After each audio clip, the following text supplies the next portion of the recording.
I do have another question about something in Islam, and it's a feature of quite a few different religions. I don't know if you know so much about it. No, it's fine. I'm just interested in it. The concept of jinn. Can you tell me about it? Yeah. Hopefully. So, in Islam, we understand that there are other creations besides human beings. Okay? And one of the creation is jinn, who also have the ability to reason, to use their free choice to obey or disobey God. Okay? So these were creation that Allah created before human beings. Right. Okay? So interestingly, Shaitan or Satan that you know of, he is of that kind. He is a member of a jinn, right, the class of jinns. Okay? And we are told in various places in the Quran that jinn also has, the capabilities and the powers to do a lot of things. Like when Allah says, Ya ma'shar al-jinn wal-ins, all the group of human beings and jinns, if you're able to, then travel and traverse around the, aqtar as-samawati wal-ard, the far distant areas of the heavens and the earth. But you won't be able to unless it is by the Sultan, by the permission of Allah. That means they also have the ability to even go up, areas that you can't even imagine. Right. So these are creation which has a lot of significance in Islam, because among the jinn, they are the ones who can submit to God, Allah, and among the jinns who would not submit to God, submit to Allah. Yeah. So there will be the Muslims and there will be the non-Muslims of them. And of course, as you know, people, as we say, the birds of a feather, they what happen together? Flock together. Yeah. So the non-Muslim jinns will support the non-Muslim ins, the humans. Right. Okay? And you'll find the Muslim jinns praying, and if they want to support the Muslims, if they want to, yep. So there will be this kind of things that's going around in terms of the reality. So often people see things that they think is quite weird and paranormal, right? They can't explain it by natural scientific explanation. Yeah. It's most likely the works of a jinn, which people can't see and capture in a camera, for example.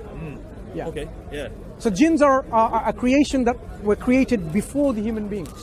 And when Allah was creating or disclosing the information to the angels that I'm about to create human, as a vicegerent on earth, and they said, are you going to create someone that's going to create a lot of mischief and bloodshed on earth? How did they know this? So our understanding is they knew this from the experiences they have with the jinns, who also had this free will, that they committed a lot of this mischief on this world. Right. Okay. Interesting. So just some more questions. I don't know if you'll know or whatever, but are jinn considered the same thing as demons, like in I suppose English? So if you have a bad jinn acting badly, misbehaving, then people will say this is like a demon, works of a demon, right? Right. Because this is what they will manifest as. So a bad jinn, if he does something evil, then people may associate this with the acts of a demon. Yeah. Right. Yeah. In other mythologies or other belief systems, it could well be that it's actually the jinns, the bad ones, right, who is operating and doing all these things, and people consider them to be evil demons. Yeah. Right. So how is the form of them described? Like, do they have a physical form? They're not made like human flesh. They have their own materials of creation. Yeah. So we are told they're created from smokeless fire. Yeah, that, yeah. So their composition is different. But they can, if they want to, they can impersonate a particular form and appear to someone. So this is something that human beings cannot do. See, interesting.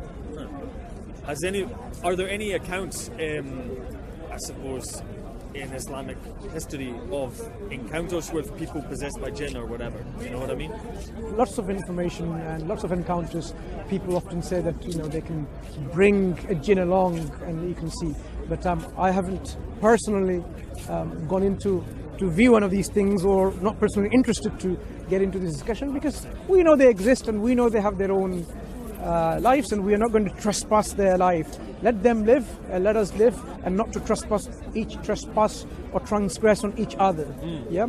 So they need to continue and behave and believe correctly, and we need to do our own belief and actions. But people have, in the past and even in today, and they claim that they have communication with the jinn, and they can even bring jinn. Some say that jinns like that tall and whatever. I mean, there's a lot of literature around it, and people can be jinn possessed, which you've heard probably of demon possession. So jinn can possess another human being, take over the body and make people act differently, and we can do what we call the ruqya, or what's the English word for it? It's I don't remember. Some kind of exorcism, right? But it's not the same. Yeah. So you can actually take the jinn out of your position. Yeah. There are people who are very immersed in this subject and very knowledgeable. I'm sure you can find someone who can actually get into more detail if you're interested. But interesting. All right, cool. That's it. Just wanted to ask about that. Thank you. No problem. Thank you.